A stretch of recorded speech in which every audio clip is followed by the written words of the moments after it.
SER Podcast. Jesús Callejo, una semana más, bienvenido de nuevo a SER Historia. ¿Qué tal, Nacho? Pero no es una semana más, es una semana especial el estar aquí en el sur de España, en este sitio tan prodigioso y tan lleno de historia, ¿no? Yo creo que bueno, ¿no? Hablar de los fenicios, hablar aquí del dios Melcar, que le tenemos como vigilante, y con todo este público que desde luego nos llena de muchísima energía. Desde luego, es emocionante, ¿no? Siempre que salimos nos reciben con los brazos abiertos, con muchísimo cariño, ofreciéndonos su historia, que en definitiva, en este caso, el mundo púnico, el mundo fenicio, es nuestra propia historia, ¿no? De la que hemos bebido y de la que hemos heredado todos un montón de aspectos, ¿no? Ese conglomerado, ese puzzle, a partir del cual, bueno, pues se va creando poco a poco lo que en definitiva es España, ¿no? Totalmente, es que en eso consiste España, o la Hispania, ¿no? Que era la provincia romana, que era un conglomerado de cosas. Cuando llegaron los romanos, ya aquí había muchísimas tribus prerromanas que ya estaban generando esa esencia, esas raíces, que luego, por supuesto, pues el Imperio Romano intenta unificar, pero llegan luego los visigodos, también tenemos sangre goda, cómo no, llegan los musulmanes, tenemos sangre musulmana, judía y de todo. Pero cuando más atrás en el tiempo nos vamos, pues evidentemente hay que hacer una referencia pues a todas estas culturas de comerciantes. Por aquí pasaron también egipcios, a pesar de que nos asentaron, pero aquí estuvieron los púnicos, y desde luego pues sí que dejaron pues toda una tradición relacionada con el vino, con el aceite y con la sal. Por eso estamos aquí en este centro de interpretación del vino y la sal de Chiclana. Y como siempre, Jesús, tenemos aquí preparado el teclado para comenzar ese viaje en este cronovisor esta semana. ¿Cuál es la fecha que nos propones en esta ocasión? La fecha es el 26 de septiembre de 1980.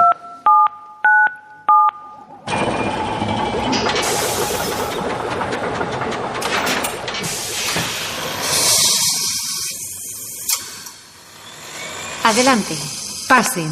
Jesús Callejo les está esperando junto al cronovisor.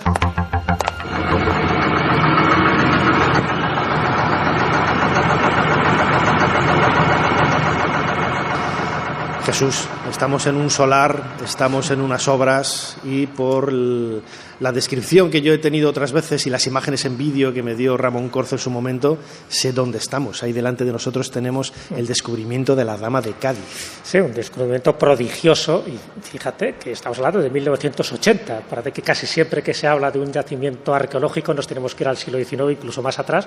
Pues no, hasta 1980 estaba ahí como una especie de cápsula del tiempo esperando el momento adecuado para salir a la luz.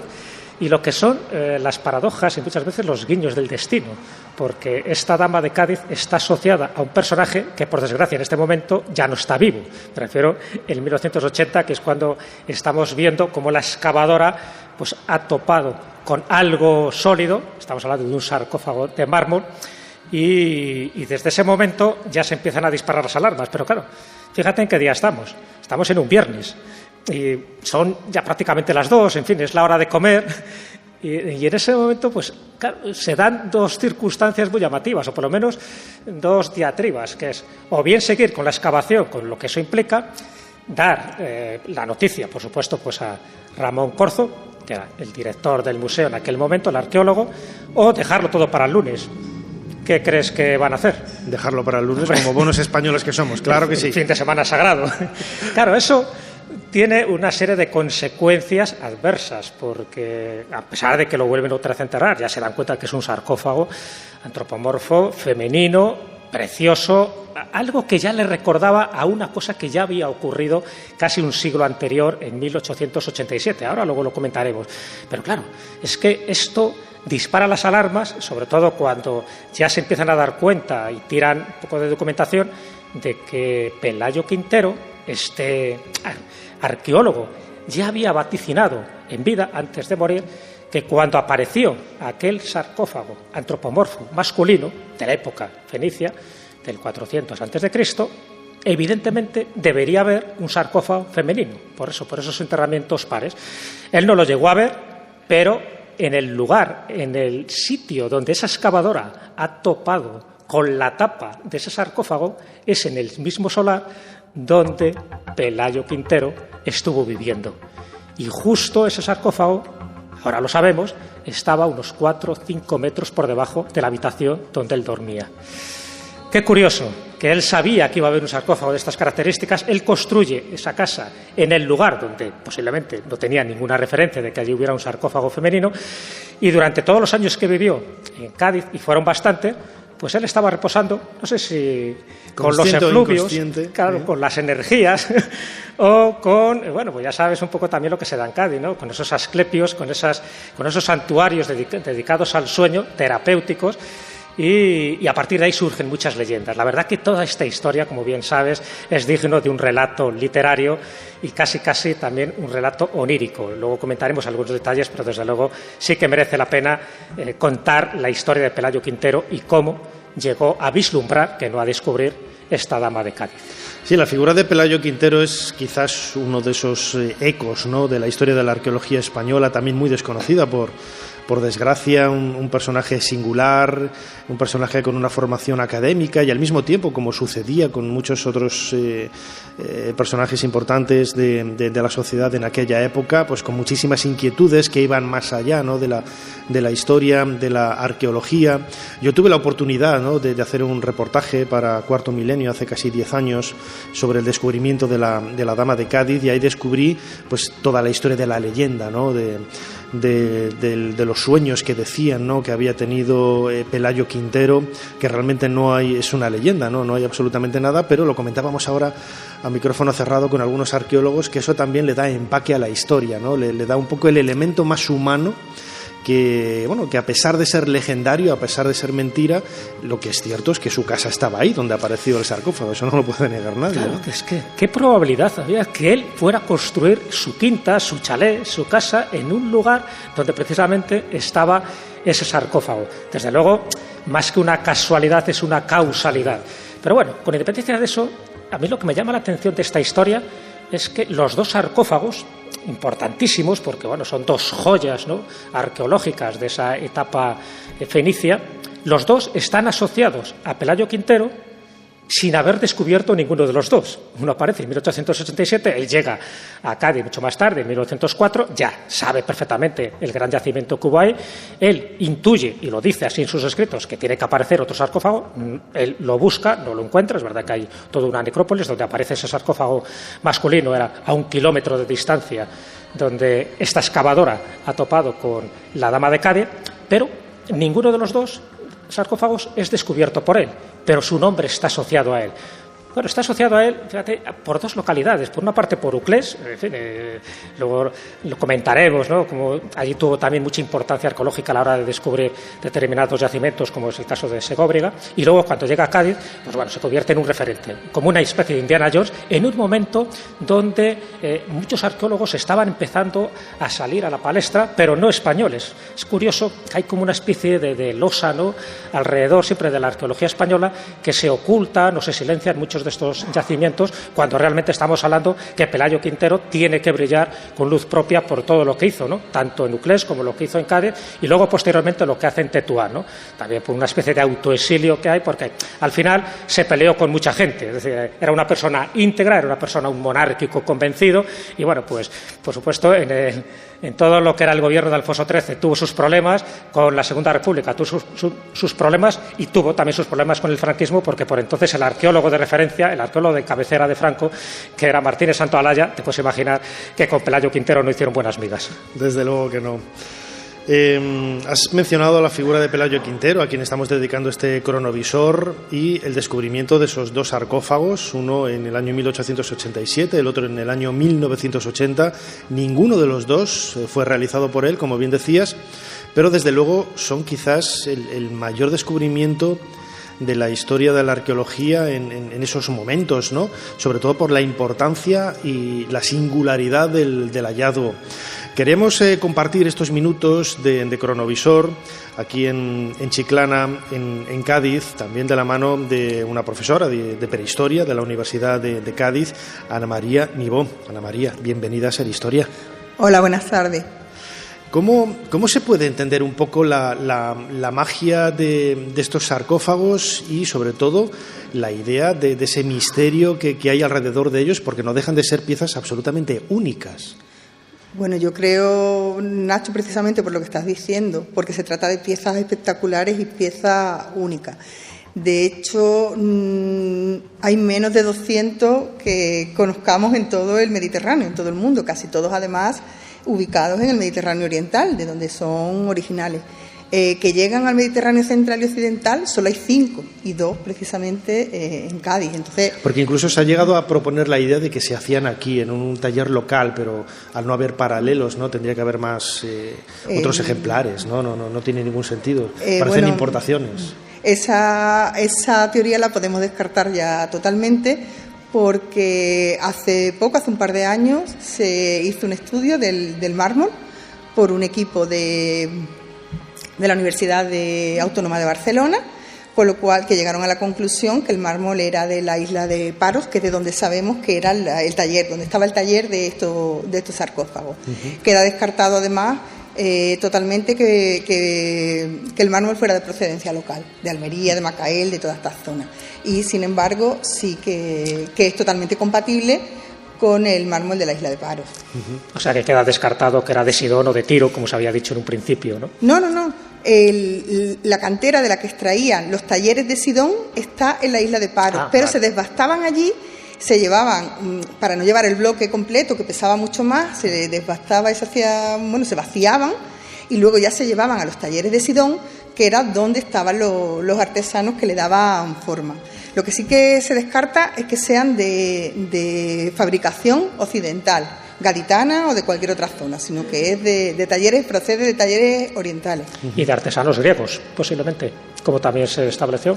De eso no estamos tan seguros, porque los fenicios no tienen un estilo artístico propio, copian los de los pueblos de alrededor, en una primera etapa, sobre todo de Asiria y de Egipto, y después, pues ya se fijan en el arte griego. Primero en el griego arcaico, como parece ser el caso de estos, y luego ya en los estilos helenísticos posteriores. Entonces, puede que fuera un artesano griego, pero no tiene por qué. Ana María, tú has estado involucrada en la investigación de los restos que aparecieron en los dos sarcófagos con muchas sorpresas, ¿no? Porque, según tengo entendido, donde esperaríamos un chico era una chica, donde esperábamos una chica aparecía un chico. Bueno, esto ha sido una de las novedades, ¿no?, de los últimos tiempos. Es verdad que entre los arqueólogos gaditanos se sabía, se comentaba, porque ya en su momento, cuando apareció el sarcófago femenino, la persona encargada del estudio, que fue el posterior director del Museo de Cádiz, Antonio Álvarez, hizo un estudio preliminar, pero que no llegó nunca a publicarse. Él, además, acababa de terminar la carrera, era joven y no estaba muy seguro tampoco de que los resultados que él había obtenido reflejaran la realidad. Y bueno, hay que pensar también en el momento y eso, y aquello se quedó un poco en stand-by hasta que, por casualidad también, mi equipo y yo lo recuperamos el trabajo y el estudio, y lo que hicimos fue corroborar lo que ya había visto en su día Antonio Álvarez, y es que los huesos del sarcófago femenino pertenecen a un hombre. Y la pregunta que se estará haciendo toda la gente que nos está escuchando, claro, se lo comentaba yo a Jesús también, ¿no?, cuando veníamos en tren, que es muy común, ¿no?, en el Antiguo Egipto encontrar en el interior de sarcófagos con textos y titulaturas femeninas restos de varones y al revés, ¿no? Pero en el caso de estos sarcófagos fenicios, ¿por qué ese cambio de sexo en lo que podríamos esperar según la tapa? Pues yo precisamente ya te adelantaba, Nacho, lo que yo iba a decir. Yo estuve consultando con compañeros que excavan en Egipto, porque me dijeron precisamente que hay. Acércate un poco, Ana María, al micrófono. Hay más de un referente similar. Sí.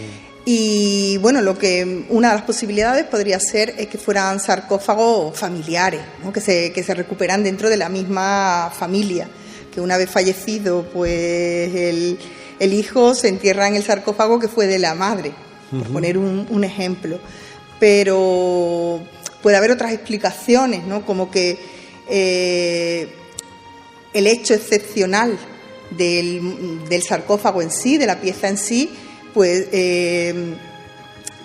no importará entonces tanto qué personaje o qué género, qué sexo está representado en la tapa, sino que lo importante era enterrarse en una pieza tan excepcional como son los sarcófagos, precisamente porque son excepcionales. Excepcionales me refiero, no tanto también a la belleza y a la hora, pero excepcionales en cuanto a la excepción de que ya estamos diciendo que en Cádiz son 2 y son muchos. Desde luego.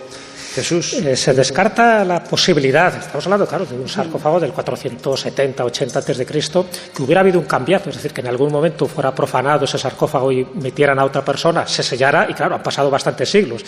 ¿Puede ser esa posibilidad o sería ese esqueleto original el que apareció o el que se incluyó en esa tumba? Yo creo que el esqueleto que nosotros tenemos, el que se encontró cuando se excavó en el 80, sí es original. No te puedo decir original cuánto tiempo, por lo que estamos hablando antes. Quizá en la antigüedad fuera reutilizado ya el sarcófago, claro, pero de hecho, si fue reutilizado fue en la antigüedad, no en una época ya más reciente.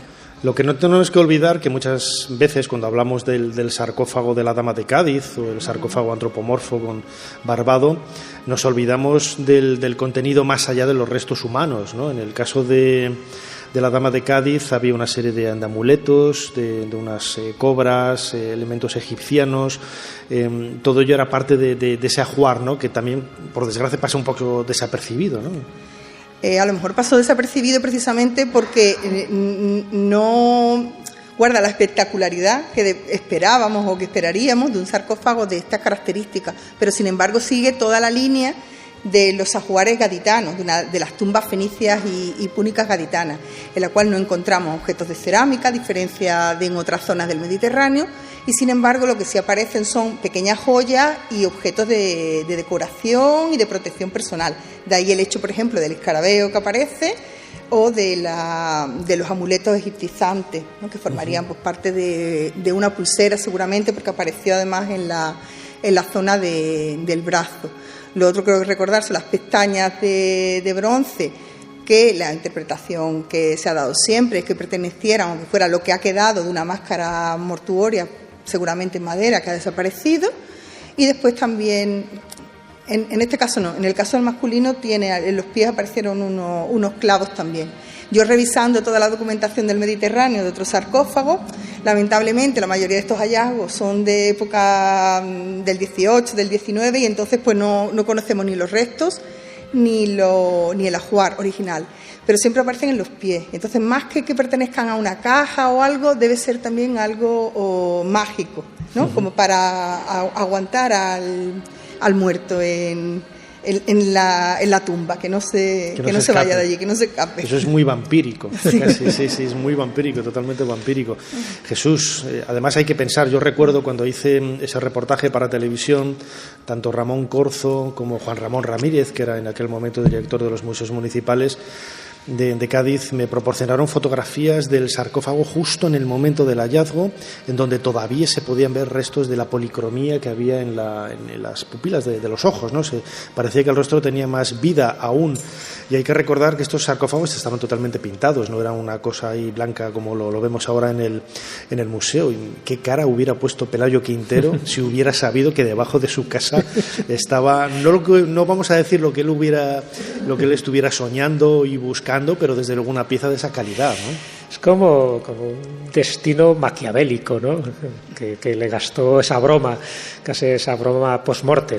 Pero está claro que hubiera puesto pues, unos ojos ojipláticos, tantos como los de la Dama de Cádiz, y lo hubiera sorprendido muchísimo porque, claro, él, además de arqueólogo, él también conocía un poco este tipo de rituales, estos que ha dicho Ana María, posiblemente pues, analizando determinadas piezas, conocemos un poco más cómo era ese viaje de ultratumba. Y hay un dato muy significativo que aparece en la Dama de Cádiz, porque ella, en fin, tiene en una de sus manos un ungüentario. Llama la atención, dice, ¿por qué ha sido esculpida de esta manera? Da la sensación de que el ungüentario, ahora nos comentará Ana María, pues tiene que ver con ese tránsito hacia el más allá, esos ungüentos, que en el fondo pues, no deja de ser esencias, que también te permite un poco como el acceso hacia el otro lado. Pero claro, cada cultura tiene sus creencias y tiene su forma de representarlo. Yo creo que en este caso, ¿no? Ese ungüentario, que parece que la gente no se fija en ello, nos da, yo creo que un dato muy significativo de lo que creían los fenicios sobre el más allá. Bueno, la unción de los difuntos y eso va más allá, tiene una doble función. Por una parte, profiláctica, de cuidar al cadáver y claro, se está estropeando, y por otra parte también de comunión con el más allá, con el otro mundo, ¿no? Ese aroma que se nos va, que se nos escapa de las manos y el olor y que asciende es una manera de conectar ambos mundos. Y sí, en el mundo funerario pues tiene esa significación que tú muy bien has dicho. Y me llama también la atención, un poco, ¿tú qué opinas? Porque fíjate, cuando este sarcófago aparece es en 1980. Parece que 1980 es una fecha donde se abren unas puertas hacia el mundo arqueológico, porque no solo aparece este sarcófago femenino, también aparece el teatro romano en Cádiz, aparece la escultura de Trajano en Baelo Claudia y aparecen muchísimos enterramientos. ¿Por qué 1980? Antes los arqueólogos no estaban poniendo el punto de mira. Eso es como Gallardón en Madrid, ¿no? Que claro. Se puso a cavar zanjas, ¿no?, en el suelo y apareció todo, ¿no? Bueno, seguramente aparecieron y desaparecieron muchas cosas, porque el año 80 marca en la investigación de la ciudad de Cádiz pues un renacimiento de toda esa actividad arqueológica que se había paralizado justamente a raíz de la guerra civil y después, ¿no?, de todo el periodo posterior. Una época además que coincide con todo el boom urbanístico y con toda la urbanización de la parte nueva de la ciudad, de recordemos, no lo hemos dicho, que aparece la Dama de Cádiz cuando estaban construyendo los cimientos de un bloque de casas, que ahora se puede ver, ¿no?, que además el edificio Dama de Cádiz, con ese mascarón del sarcófago en la fachada del edificio. Sí, entonces en ese lapso de tiempo anterior, la leyenda urbana gaditana cuenta en cada solar, ¿no?, de los descubrimientos y no descubrimientos que hubo. Bueno, la leyenda, si escarbamos un poquillo, ha aparecido de todo. Lo que es llamativo, volviendo un poco a lo que comentábamos antes, ¿no?, de ese ungüentario, de ese alabastrón en la mano, de los elementos que hay en el interior, cómo los fenicios, lo desarrollaremos luego, ¿no?, con otros invitados, fueron capaces de incluir, ¿no?, diferentes tradiciones, diferentes formas de pensamiento, diferentes formas de entender el mundo del más allá y dar su propia lectura de todo ello, ¿no?, hacer una cultura nueva a partir de crear un lenguaje nuevo a partir de otros elementos, ¿no? Bueno, yo creo que en el caso de los fenicios es que los desconocemos mucho porque no tenemos fuentes directas. Entonces, al no contar con fuentes directas, a diferencia de lo que pasa con los egipcios o con los orientales, el Próximo Oriente, en momentos anteriores, o con Grecia y Roma después, pues siempre queda todo mucho más abierto a la interpretación. Seguramente nos es más difícil a nosotros entender o llegar a aprender un poco de todas esas creencias escatológicas y rituales en torno a la muerte. Bueno, y intentamos, ¿no?, para explicarlo, pues buscar esos referentes de sociedades contemporáneas. Pero bueno, lo poco que sabemos, o lo que sabemos, sí sabemos que tenían unas creencias en la muerte bastante sistematizadas, lo tenían muy, muy organizado. Ya como última pregunta, Ana María Ñibó, profesora de Prehistoria de la Universidad de Cádiz.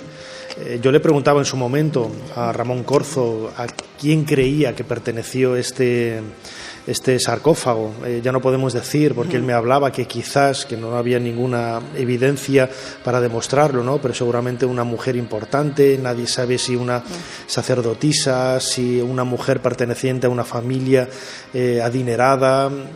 Ahora, aquí, ¿para quién se podría hacer un sarcófago? Tendría que ser la pregunta, ¿no?, no tanto por el individuo, el señor que apareció dentro, sino ¿para quién podría hacerse un sarcófago tan extraordinario como ese? Bueno, la respuesta es la misma, cambiando de género, o obviando, mejor dicho, obviando el género de la persona que se enterró en él. Evidentemente, para procurarse una pieza de estas categorías, y como vengo diciendo a lo largo de mi intervención, excepcional, pues debían ser no tanto familias adineradas como pensaríamos hoy en día, ¿no? El que tiene dinero puede comprarse un sarcófago espectacular, porque yo no creo que fueran objetos de comercio. Hemos dicho que no llegan a 200 ejemplares en el mundo. Y en Oriente, en origen, sabemos que están relacionados con la familia real de Sidón. Entonces, probablemente aquí llegaran de otra manera, llegaran como dones, llegaran como regalos y, evidentemente, para pues un estamento privilegiado, seguramente de dirigentes, ya fuera político, religioso, pero más que, bueno, que iría de todas maneras con dinero, no serían gente adinerada, pero sobre todo dignatarios de la ciudad, de la Agadir fenicia de aquellos momentos, del siglo V. Es una historia fascinante, la de los sarcófagos de Cádiz, que se pueden ver en el Museo de Cádiz. Invitamos a todos los que nos están escuchando que se acerquen a la capital gaditana para poder verlos en el museo, y que en estos últimos minutos en el cronovisor hemos estado disfrutando de su historia y de sus misterios junto con Ana María Nibó, profesora de Prehistoria de la Universidad de Cádiz. Ana María, muchísimas gracias por habernos ayudado a hacer un poquito más de historia. Muchísimas gracias a vosotros por invitarme a participar.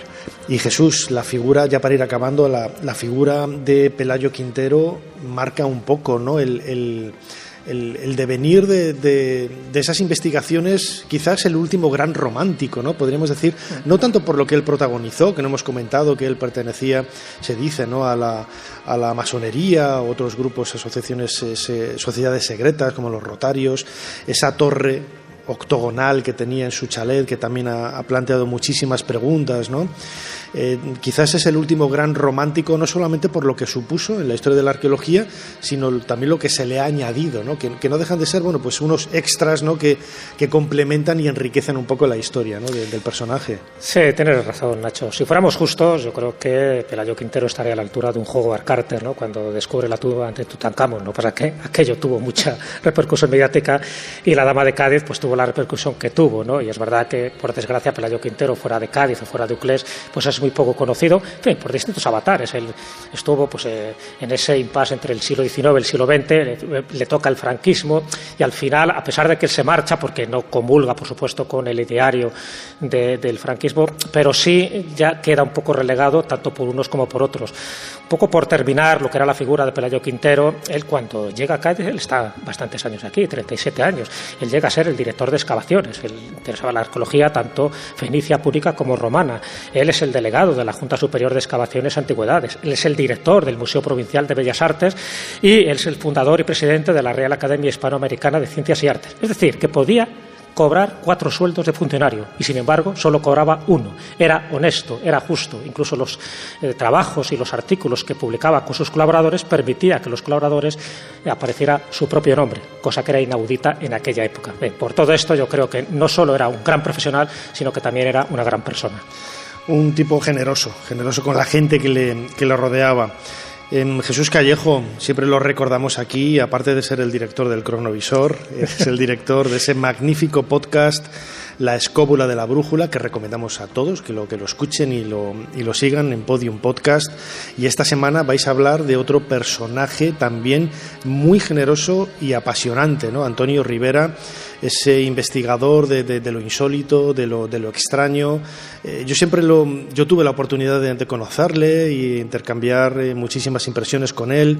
A mí me fascinaba desde el punto de vista antropológico todo lo que hacía, ¿no? Uno puede creer o no en la fenomenología ovni, en los platillos volantes, en esos misterios que hay en nuestro mundo, pero no deja de ser un referente. Antes lo comentábamos, ¿no?, con algunos invitados que van a desfilar por el programa, lo importante que es que todos esos datos complementan un poco la propia historia del ser humano, ¿no? Sí, además, en parte, fíjate, tiene una pequeña conexión con Pelayo Quintero. Es cierto que Antonio Rivera se le asocia un poco como el padre de la ufología española, y es verdad que abrió las puertas pues a esta investigación que luego han seguido generaciones posteriores. Pero eso es lo que también le ha servido un poco como estigma, ¿no? Como dicen, bueno, este hombre es el que creía en los ovnis. No, él también tuvo otras disciplinas, fue pionero, por ejemplo, de la ciencia ficción, de las novelas de ciencia ficción en España, y también tuvo sus pinitos arqueológicos. De hecho, tiene un libro que se llama Operación Rapa Nui, donde él se fue con la primera expedición científica española a la isla de Pascua para intentar demostrar que muchos de esos moais tenían que ver con una expedición tolemaica, como no, tenía que salir Egipto, de Ptolomeo III, donde llegaron a la isla de Pascua, y parte de esos moais tienen influencias, por ejemplo, como es la perilla, o incluso influencias toponímicas de estos exploradores, de estos navegantes egipcios. Bueno, pues esto se lo debemos a Antonio Rivera, que hizo muchísimas cosas, que conocía 6 idiomas, que fue un gran traductor y que además también estudió el fenómeno de los ovnis. Desde luego, otro gran apasionado de la historia, de sus misterios, de la arqueología en este caso, como Pelayo Quintero, a quien hemos dedicado esta primera parte del programa de Ser Historia que estamos haciendo aquí, desde Chiclana, gracias a la ayuda del Ayuntamiento de Chiclana y la Diputación de Cádiz. Como siempre, Ana María Nibó, ya te he despedido, pero Jesús Callejo también. Muchísimas gracias una vez más por habernos ayudado a hacer un poquito más de historia. Muchísimas gracias a ti, Nacho. Un fuerte abrazo. Y un aplauso para ellos. Suscríbete a Ser Historia. Todos los episodios y contenidos adicionales en la app de Cadena Ser y en nuestros canales de Apple Podcast, Spotify, iVoox, Google Podcast y YouTube. Escúchanos en directo en la Ser los domingos a la 1:30 de la madrugada. Cadena Ser. La radio.